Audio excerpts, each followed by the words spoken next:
దూతలు కూడి ప్రభు యేసుని కొనియాడుచుండగా,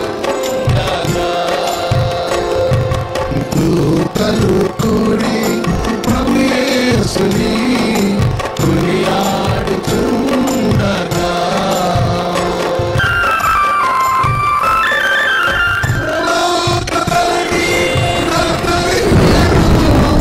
ప్రభు రక్షణ ప్రభుకెంతో మహిమగా నిలిచి నడిపించను. మానవుల రక్షణ ప్రభుకెంతో మహిమగా నిలిచి నడిపించను. దూతలు కూడి ప్రభు యేసుని కొనియాడుచుండగా, దూతలు కూడి ప్రభు యేసుని కొనియాడుచుండగా.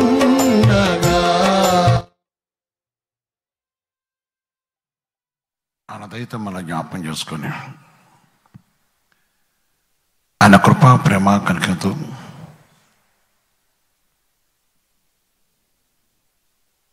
ఈ రేయి మొదటి జాను మనం ప్రవేశించుకు దేవుడు మనకు కలిగించిన గొప్ప సమయం.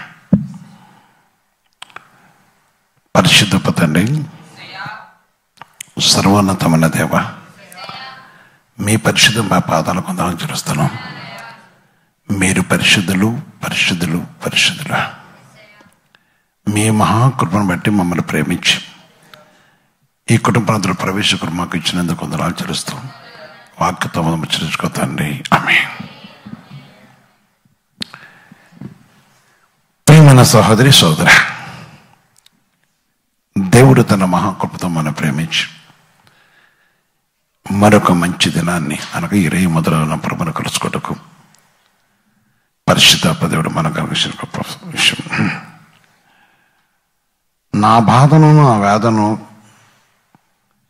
గైకొనుము అంశంలో నా బాధను నా వేదన గైకొనుమా. ఈనాడు అనేకులు అనేక విషయాల్లో వారి వరక బాధను బట్టి వారి వరక వేదన బట్టి దుఃఖాకాంతలుగా ఉన్నవారు, రోధనతో ఉన్నవారు, రోగపీడితుగా ఉన్నవారు, వారి వరక మరి సమస్యను బట్టి బాధపడుతున్నవారు, ఎన్నో విషయాల్లో మనుషులు అల్లాడుతూ వారి జీవితంలో ఉన్న మరి కొన్ని వ్యాధి బాధల విషయం కృంగిపోతున్న విషయం మనం చూస్తున్నాం. దేవుడే తన పరిశుద్ధమైన నామమును బట్టి మనిషి యొక్క సమస్త విషయాన్ని చూసేవాడు. ఆయన కృపను బట్టి మన కరుణించి కటాక్షించేవాడు.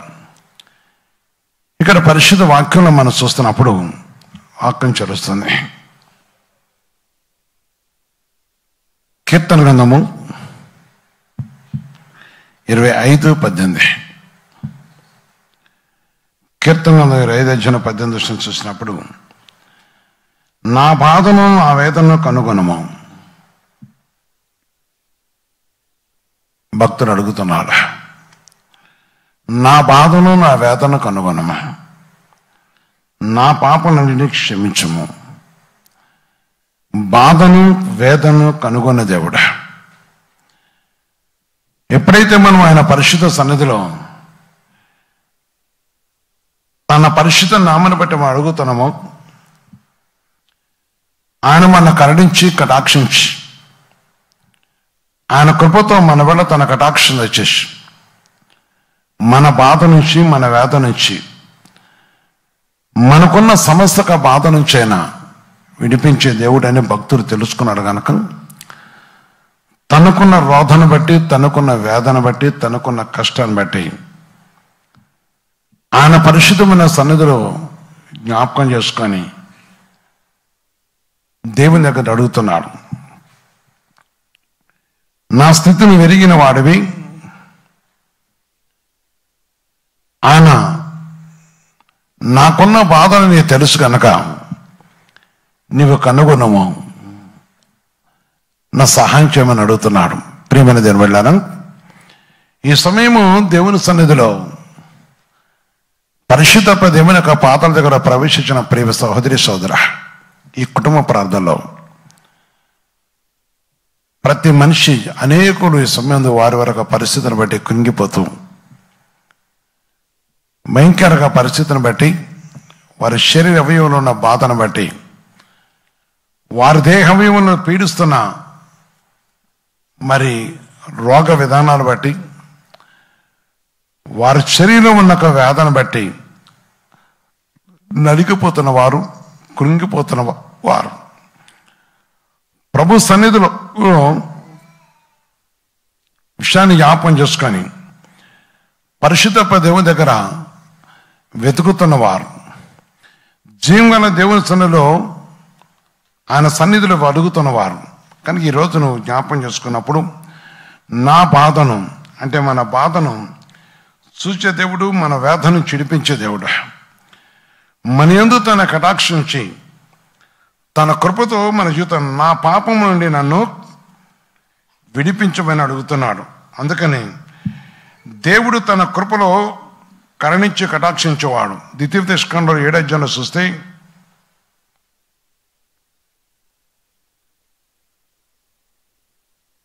ద్వితీయోపదేశకాండం 7వ అధ్యాయంలో చూస్తున్నప్పుడు 14వ వచనం మాట చెప్తున్నాడు, సమస్త జనముల కంటే ఆశ్రయింపబడదు, మగదానికే కానీ ఆడదానికే గొడ్డతనం ఉండదు, యెహోవా నీ యొద్ద నుండి సర్వరోగమును తొలగించి నీ ఎరుగున్న ఐగుప్తులోని కఠినమైన క్షయవేదలన్నిటినీ నీకు దూరపరిచి, కనుక ఇక్కడ దూరపరిచే దేవుడు నీకు కలిగిన వేదన, నీకు కలిగిన రోదన, నీకు కలిగిన బాధ, ఈ క్షయవ్యాధులు లేక మరి కొన్ని జన్మలు లేక రకరకాల విధానాలు బట్టి జరుగుతున్న విషయాన్ని బట్టి విడిపించే దేవుడు, విమోచించే దేవుడు. అందుకే భక్తులు ఈ మాట అడిగాడు, నా బాధను, నా వేదను కనుగొనము, ఎందుకంటే నీవే తీసివేసే దేవుడివి, నీవే కనికరించే దేవుడివి. 17వ వచనం చెప్తున్నావు, నా హృదయ వేదన అతి విస్తారములు, వేదన, నా హృదయ వేదన అతి విస్తారములు, ఇక్కటిలో నుండి నన్ను విడిపింపము. అమేన్, అమేన్, అమేన్. హృదయ వేదన అతి విస్తారములు, విస్తారమైన వేదనలు అనేకుల జీవితాలు చూసినప్పుడు, ఈనాడు చాలామంది జీవితంలో నాకు చెప్తున్న విషయాలు, వారికొచ్చే బలహీనతలు, వారికొచ్చే వ్యాధులు, వారికొచ్చే లేక జ్వరములు, వారికి వస్తున్న కొన్ని కష్ట విధానాలు, అందరు బట్టి వాతావరణ విధానం బట్టి వారికి పనులు లేక మరి కొంతమంది కొన్ని పరిస్థితుల్లో ఉన్నారు. అదే కాక అన్నీ ఉండి కూడా వేదన చెందేవారు ఉన్నారు, రోదనతో ఉండేవారు ఉన్నారు. ప్రభు యొక్క పరిశుద్ధ మాటను ఈ సమయంలో మనం గైకొన్నప్పుడు ఆయన చెప్తున్న మాట, నా హృదయ వేదనలు అతి విస్తారములు, ఇక్కట్లోనే నన్ను విడిపింపము. ఎక్కడి నుండి? కనుక విరుకు నుంచి, బాధ నుంచి విడిపించేవాడు ఆయన. పరిశుద్ధను అంటే కరుణించి ఆయన విమోచించే దేవుడు. ఆయన పరిశుద్ధమైన సన్నిధిలో మన జీవితానికి కావాల్సిన సహాయం చేసేవాడు. అందుకే మనం అడిగినప్పుడు మనకున్న ప్రతి బాధ నుంచి విడిపించడకు, మనకున్న ప్రతి రోత నుంచి తప్పించడకు, మన బాధ నుంచి విడిపించడం కోసం ఆయన ఎప్పుడు కూడా ఎదురు చూస్తున్న దేవుడా. ఈరోజు నీ కుటుంబం నిన్ను కూడా విడిపించడం కోసం ప్రియమైన సహోదరి సోదర, ఆయన ప్రేమమయుడు, జాలి గలవాడు, కనికరం గలవాడు, తన న్యాయమార్గంలో మనం నిలుపుకొని ఆదరించేవాడు, సమాధానమైన తనకు సన్నిధిలో నిలిపి మనం ఆశ్రయించేవాడు. నేడు మనం ఆయన పాదాల దగ్గర ఉన్నాం. నేడు మనం ఆయన పరిశుద్ధమైన పాదాల దగ్గర ఉన్నాం. నాడు నేడు ఎక్కరెత్తుకున్న తండ్రి. తన ప్రేమ గొప్పది, తన సన్నిధి గొప్పది. సర్వోన్నతమైన దేవుడు మన వేళ చూపుతున్న ప్రేమ, జీవన దేవుడు మన వేళ చూపుతున్న ప్రేమ,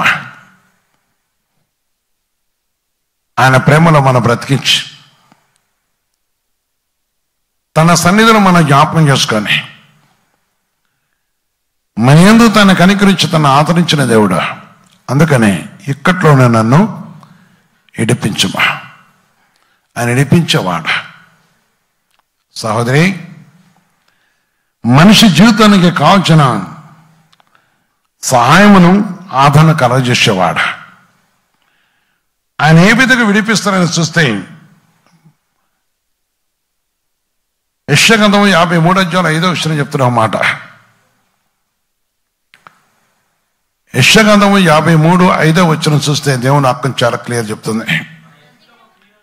మన అతిక్రమ క్రియలను బట్టి అతడు గాయపరచబడాను. మన క్రియలు బట్టి, మన అతిక్రమ క్రియలు బట్టి అతడు గాయపరచబడాను. మన దోషములను బట్టి నలగొట్టబడాను. మన దోషములను బట్టి నలగొట్టబడాను. ఆయన పరిశుద్ధమైన సన్నిధిలో, ఆయన పరిశుద్ధమైన దేవుడు, ఆయన సర్వోన్నతమైన దేవుడు, ఆయన కృప ప్రేమ కనుకను బట్టి జీవన దేవుని పరిశుద్ధమైన సన్నిధిలో ప్రియమైన సహోదరి సోదర, తన ప్రేమ గొప్పది. మన అతిక్రమ క్రియలు బట్టి అతను గాయపరచబడాను. మన దోషముల బట్టి నలగొట్టబడాను.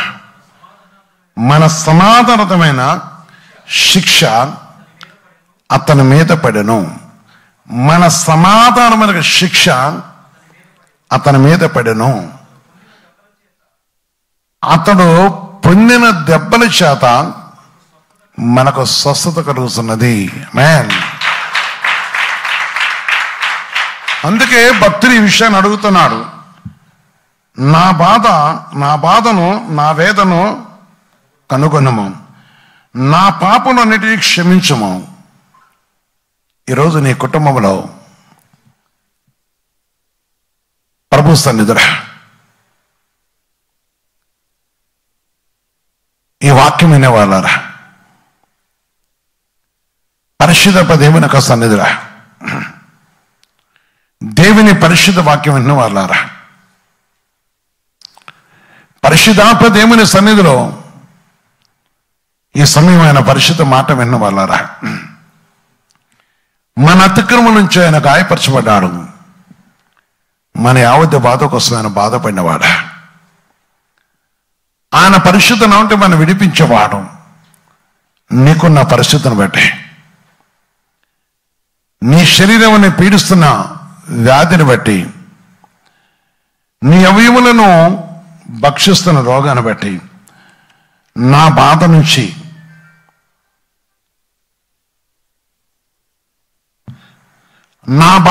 నన్ను విడిపించము, నా వేద నుంచి నన్ను తప్పించమన్నాడు. తన పరిశుద్ధ నామను బట్టి నేను విడిపించుటకును నేను తప్పించుటకును ఇష్టపడుతున్న దేవుడు. నీ యందు తన కనికరించి నేను కటాక్షించుటకు ఆలోచించు. నాడు నేడు ఏకరీతిగున్న దేవుడు. ఆయన పరిశుద్ధం ఆయన మొరపెట్టే ప్రతి వారి మీద ఆయన చూపుతున్న ప్రేమ, ఆయన కనికిరము. నేడు జీవం గల దేవుని సన్నిధిలో. అందుకని నిర్మాకాండంలో చూస్తున్నప్పుడు కూడా 15 చూస్తే 24 చూస్తున్న దేవుని వాక్యం చెరుస్తుంది. 24 చూస్తే కూడా దేవుని వాక్యం చెరుస్తుంది. ప్రజలు ఇక్కడ ఒక సమయం వచ్చింది, ఒక బాధ వచ్చింది, ఒక రోదన, ఒక పరిస్థితి సంభవించింది. ఆ సమయమున వారు దేవునికి అంటే ఇక్కడ మోషే దగ్గర మొరపెడుతున్నారు. మేమేమి తాగుదాము అని మోషేను సనుకొనగా అతడు యెహోవాకు మొరపెట్టెను. అంతటి యెహోవా అతనికి ఒక చెట్టు చూపాను. అది ఆ నీళ్ళలో వేసిన తర్వాత నీళ్లు మధురములాయను అనగా వారి బాధ నుంచి దేవుడు ఇడిపించాడు. ఈరోజు దేవుడిని ఇడిపించడం కోసం, దేవుడిని యొక్క సమస్త విధమైన రోధ నుంచి తప్పించడం కోసం పరిశుద్ధాత్మ దేవుడిని యందు తన కనికరించి, అందుకని ఆ బాధ నుంచి ఇడిపించే దేవుడా, శ్రమ నుంచి తప్పించే దేవుడా. వారు బాధపడ్డారు, వారి బాధ నుంచి ఆయన వారిని ఇడిపించాడు. దేవుడు తన పరిశుద్ధుని వారు ఖండించాడు. ఆయన పరిశుద్ధుల సన్నిధిలో వారి వేళ కృపను చూపాడు. ఈరోజు నీతో చెప్తున్నమాట అదే. మన బాధను మన కొరకు ఆయన గాయపరచబడ్డాడు. అందుకే అక్కడ అన్నాడు, నీ అతిక్రమణ క్రియలు బట్టి గాయపరచబడాను. గాయపరచుకున్న దేవుడు. ఇక రెండు విషయాలు ఉన్నాం. బాధను చిడిపించేవాడు, గాయమును కట్టేవాడు. తన పరిశుద్ధ నామంలో నీ కుటుంబానికి కావాల్సిన సమాధానము కలగజేసి, జీవన దేవుడు నీ కుటుంబానికి కావాల్సిన సహాయమును అందించి, తన పరిశుద్ధమైన మాటను బట్టి నీకు కావాల్సిన ఆదరణ కలగజేయడం కోసం నిత్యము ఎదురు చూస్తున్న దేవుడా. వేధింపబడుతున్న వారు విడిపించుటకును, శోధింపబడుతున్న కరుణించుటకును, తన పరిశుద్ధమైన మాట యందు వారిని కటాక్షించుటకును ఆయన శక్తి గల దేవుడై ఉన్నాడు. ఈరోజు నువ్వు ఆలోచించు. నీ యందు కనికరం గల దేవుడు చెప్తున్న మాట. అందుకే విశ్రాంతి కలగజేద్దును, మత్తయి సువార్త 11:29 చెప్పిన మాట. దేవుని పరిశుద్ధను బట్టి అక్కడ వాక్యం జరుగుతుంది. ప్రయాస 19:29, నేను సాత్వికుడను దీన మనసు కనుక నీ మీద నా కాడి ఎత్తుకొని నేర్చుకో.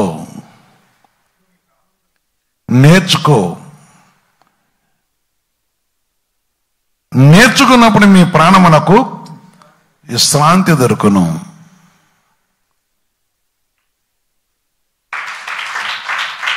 అందుకే అడిగాడు అని చెప్తున్నాడు.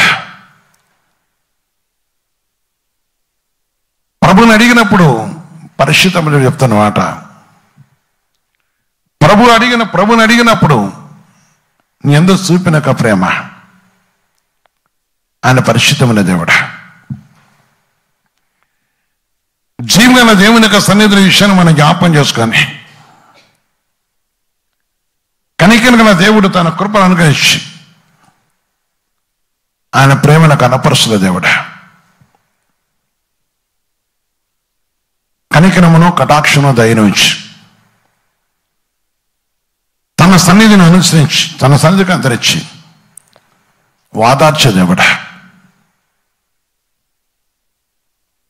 తన ప్రేమ కరుణ కటాక్షం గొప్పది.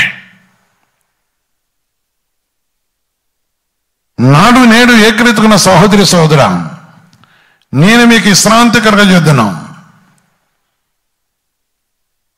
అందుకే విశ్రాంతి కలగజేసే దేవుడా. ఆలోచించండి. సమాధానం కలగజేసే దేవుడు, శాంతిని కలగజేసే దేవుడా.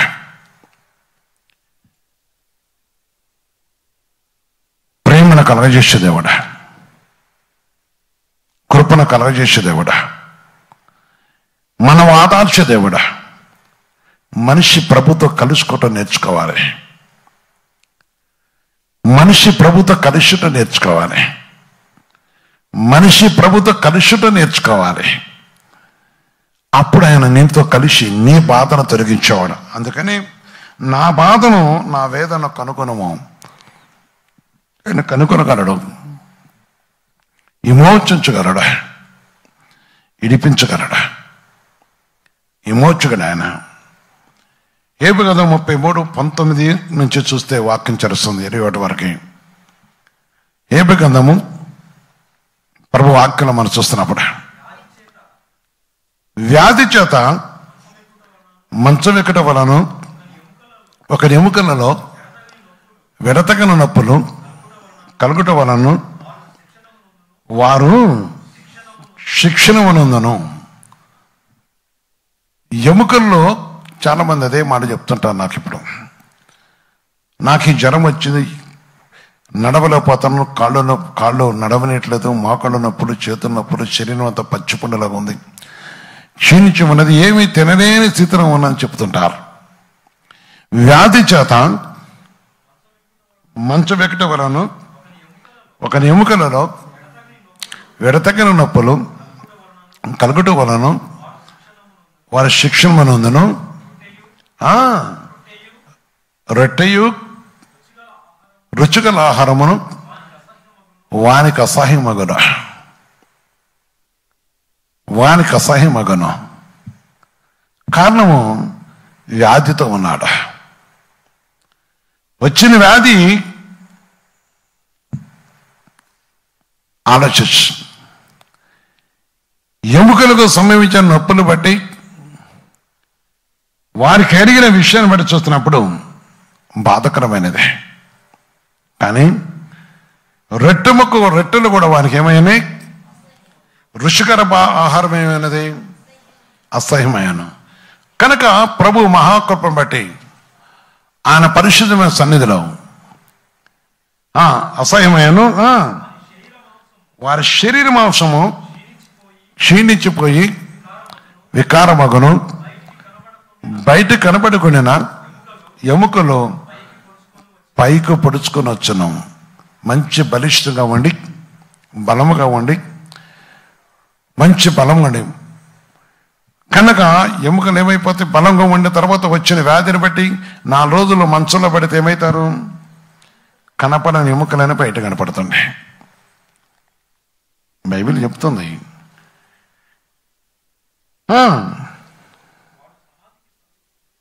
వారి సమాధిగా సమీపించను, వాని ప్రాణము సంహారుల యొద్దకు సమీపించను. కానీ ఈ సర్వోన్నతమైన దేవుడు కీర్తన 107:19 చెప్తున్నాడు. కీర్తన 107:19 చెప్తున్నాడు. కష్టకాలం అందు మొరపెట్టిరి, ఆయన వారి ఆపదల నుండి నేర్చుకసపరచగా భయంకరంగాక. 17 వచ్చిన చెప్తారు ఒక మాట అక్కడ.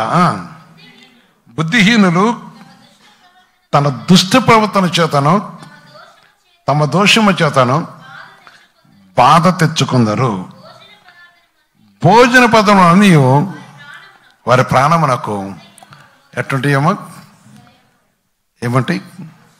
భోజన పదములు ఏమైతే అసలు కొంచెం తినరాదంటే అమ్మో నేను తినలేను అంటుంటారు. చాలా మంది కొన్ని విషయాలు నా దగ్గరకు వచ్చినప్పుడు చెప్తుంటారు, ప్రార్థన చేశారు, కొంచెం భోజనం చేయి అతను తినంటాను. ప్రేమ బిడ్డలు అసహ్యమయ్యాను. కానీ పరిశుద్ధ దేవుడు ఆయన సన్నిధిలో ఆయనకు మొరపెట్టక ఆయన నడిపించినవాడు, ఆయన ఆదరించినవాడు. అందుకే నా బాధను ఆవేదన కనుగొనుము, నా పాపలన్నీ క్షమించము, బుద్ధిహీనమైన పనులు చేశాను. కొందరు జీవితంలో కొన్ని సమయంలో శిక్షణ నందును దేవుని సన్నిధి విషయాన్ని మనం గ్రహించి పరిశుద్ధాత్మదేవంతో మనకు కలిగి అని వెతుకుతున్నప్పుడు దేవుడు మనకు పరపరిచేవాడు. ప్రేమలారా ఆలోచించండి. దేవుని సన్నిధి వాతావరణం బట్టి పలానా కాడికి పోతే వచ్చింది అంటుంటారు, మంచిదే. కానీ దేవుడైన ప్రభుత్వ మాత్రం మనం జ్ఞాపం చేసుకోవాలా. ఏ శిక్ష విధి రాకుండా కాపాడే దేవుడు మనతో ఉన్నాడు. ఆయన మనం కరుణించే దేవుడు. ఆయన పరిశుద్ధ నామమున దీవించి నీ యాది అవధిని తొలగించి నీకున్న క్షయరోగంను తొలగించడానికి ఇష్టపడే దేవుడు. ఆయన కృప గొప్పది, ఆయన పరిశుద్ధమైన సన్నిధి గొప్పది. నేను ప్రేమించిన దేవుడా, నీపై తన కృప ఉంచిన దేవుడా. కీర్తన గ్రంథము 134:5 చూస్తే ప్రభు వాక్యం చదువుతుంది.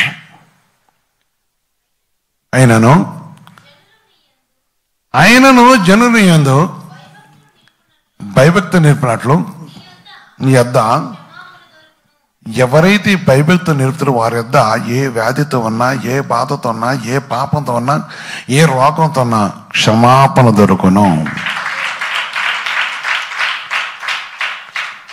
క్షమాపణ దొరుకును. మన పాపాలు ఒప్పుకోవాలి.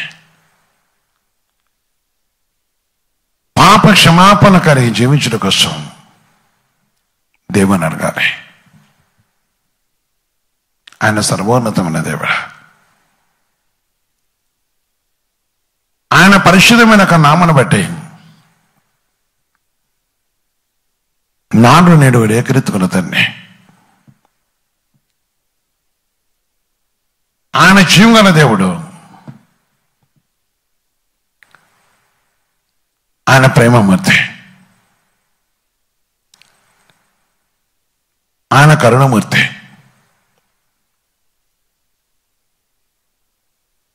ఆయన సజీవమైన దేవుడు. సహోదరి సోదర, ప్రేమించే దేవుడు, ఒప్పుకుంటే క్షమించే దేవుడు. అందుకనే భక్తుని మాట అడిగాడు. తన నామను బట్టి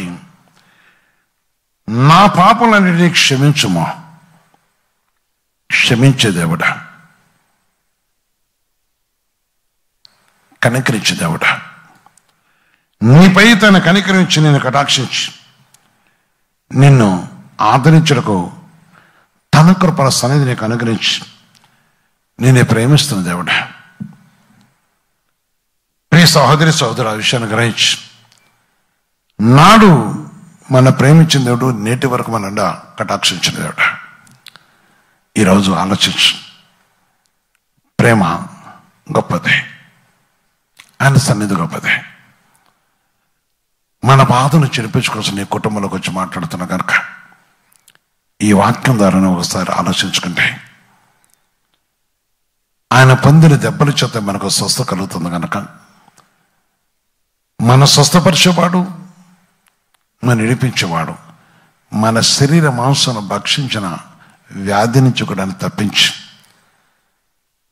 ఆయన నిడిపించి మోచి నిన్ను ఆదరించి నీకు తన కటాక్షం కలగజేసి తన ప్రేమలో ఆదరించుక సృష్టిపడుతున్నాడని ప్రభు మాట చరుస్తుంది.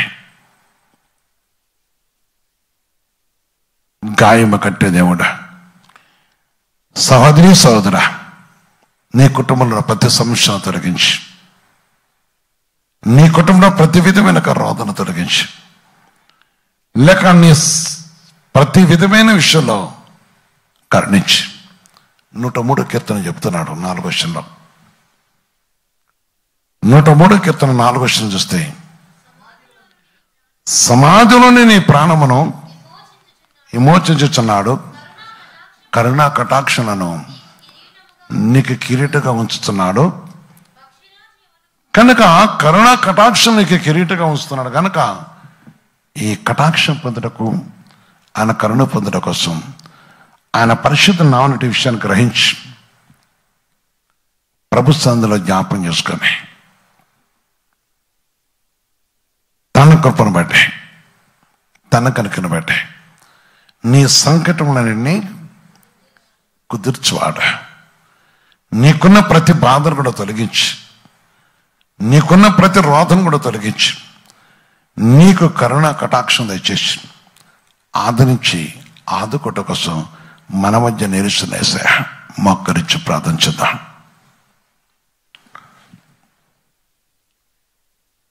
ప్రియ సహోదరి సహోదర, కుటుంబ ప్రార్థనలో ప్రవేశించావు. కుటుంబ ప్రార్థనలో ప్రవేశించిన సహోదరి సోదర, నీ కుటుంబంతో పాటు ఏకీవేస్తున్నావా? సకల జనుల ఆదరణ గొలుకుతో సీయోని నివాస కొండలు, సకల జనుల ఆదరణ గొలుకుతో సీయోని నివాస కొండలు, ఆయన కనికరమును కటాక్షణ దయచేసి సియోను నివాస కొండ క్రీస్తు హెడ్ క్వార్టర్లో ప్రవేశించి ఈ కుటుంబ ప్రార్థనలో ప్రవేశించిన వాళ్ళారా, శరీర మాంసం క్షీణించి ఉన్నాయా? బాధలో ఉన్నవా? దుఃఖంతో ఉన్నవా? కుటుంబ పరిస్థితిని, ముఖ్యంగా దేవుని యొక్క రాజ్యమునకు వారసులకు ఏ పాపం నీ కుటుంబానికి నీకు అడ్డుగా ఉన్నది? ఏ వ్యాధితో నీ సంతానము లేక నీ మనవడు మనవరాలు ఉన్నారు? నీకు ఏ వ్యాధితో క్షీణించిపోతున్నారు? ఆలోచించాలి. దేవుని కొరకు ఆలోచించు. దేవునికి మేలు చెట్టుకు నిరుపేద పరిస్థితులు, పేదరికాన్ని బట్టి కూడా కృంగిపోతున్న వారు ఆయన సన్నిధిలో అడుగు. ఆయన ప్రేమిస్తున్నవాడు. పరిశుద్ధ తండ్రి, సర్వోన్నతమైన దేవా, మీ పరిశుద్ధ పాదాలు కొందమని తెలుస్తున్నా. మీరు పరిశుద్ధులు కదా. మీ మహాకృపను బట్టి ప్రభు మిమ్మల్ని ప్రేమించి మీరు మమ్మల్ని ప్రేమించినందుకు వందనాలు. భక్తుడు అడుగుతున్నాడు, తండ్రి నా బాధను అయా నువ్వు కనుగొనమని అడిగాడు కదా, అయా నా పాపను క్షమించమని అడిగాడు కదా. ఈ సంబంధం మేము అడుగుతున్నాం తండ్రి. మా పాపాలను క్షమించండి, మా దోషములను మన్నించండి, మా దోషములను మీరే పరిహరించి నీ కటాక్షం దయచేయండి, నీ కృపా సన్నిధి దయచేయండి.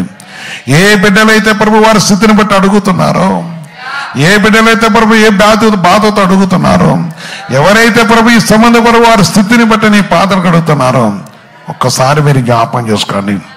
నా యేసయ్యా, కుటుంబ పరిస్థితిని బట్టి కానీ, ఆర్థిక విధానాలు బట్టి కానీ, వ్యాపారాలు జరగక ఆయా స్థితిలో ప్రభుత్వం అడుగుతున్న బిడ్డలను జ్ఞాపకం చేసుకోండి. రహస్యమైన పాపములతో కూడి ఉన్న వారు కూడా ఒకసారి జ్ఞాపకం చేసుకొని విడిపింపట్ట సహాయం చేతండి. భర్తను బట్టి భార్యను బట్టి భర్త పూర్వ బాధపడుతూ కుంగిపోతున్న వారు ఉన్నారు కదా. నేటికి ప్రభా పాపాన్ని విడిచిపెట్టిన వారిని నామలో ఉన్నామని చెప్పుకునే వారు కూడా ఒకసారి జ్ఞాపకం చేసుకొని వారు విడుదల పొందడం సహాయం చేతండి. సర్వశక్తి గల దేవుడు మీరే ప్రభు, మీరు సర్వోన్నతమైన తండ్రి కనుక మీ కనికరం నీ కటాక్షం దయచేతండి. నిజంగా మమ్మల్ని చూస్తున్న దేవుడా, మమ్మల్ని చూస్తున్న తండ్రి, నీ ప్రేమకే వందనాలు చేస్తున్నాం, నీ కృపకే వందనాలు చేస్తున్నాం, నీ పాదాలకు వందనాలు చేస్తున్నా తండ్రి. యేసయ్యా నాయన, ఈ సమయం ప్రభు తండ్రి, కుటుంబ పరిస్థితిని బట్టి అడుగుతున్న వారు జ్ఞాపం చేసుకోండి, వ్యక్తిగత జీవితాన్ని బట్టి అడుగుతున్న వారు జ్ఞాపం చేసుకోండి. అయా మీరు ప్రభుత్వం మమ్మల్ని క్షమించిన రోగాలు తొలగిపోతున్న సెలవిచ్చిన వాడా, అటు కృప దయచి కనుకరించండి. యేసయ్యా నీకు వందనాలు. డెంగ్యూ వ్యాధులని రకరకాల వ్యాధులతో కుంగిపోతూ ఉన్నారు కదా, ఆయా జ్వరములతో అల్లాడిపోతూ ఉన్నారు కదా. ఓ ప్రభు, నీ కృపత ఇచ్చానైనా యేసయ్యా, నీ పరిశుద్ధ పాదాలకు వందనాలు. నీ నామను బట్టి ప్రకృతండి ఈ దినమంతా మమ్మల్ని కాపాడే యేసయ్యా, ఈ రాత్రి కూడా నీ కటాక్షం మాకు దయచేతండి. అయా నువ్వు దర్శనం ద్వారా కళ ద్వారా మాట్లాడండి. అయా నేనంటే ప్రతి మనిషికి రక్షణ దయచేతండి. వరదల్లో బాధల్లో ప్రభు అల్లాడిపోతున్న బిడ్డలు కూడా ఈ రాత్రిని ప్రభు ఏ విధంగా బాధపడుతుంటారో వారికి మీ కాపుదల కనుకరించండి. అదే ప్రగతండి, క్రీస్తున్న ప్రతి వారికి రక్తంలో బంధుమిత్రుగా రక్షణ మారుమనిషి దయచేస్తూ నీ కృపా సన్నిధి మాకు నిత్యం మాకు దయచేసి నన్ను మమ్మల్ని పరపరిచి ఆశ్రయించి దీవించమని యేసుక్రీస్తునామమున ప్రార్థించి వేడుకొస్తున్నాం తండ్రి. ఆమేన్, ఆమేన్, ఆమేన్. అందరికీ వందనాలు.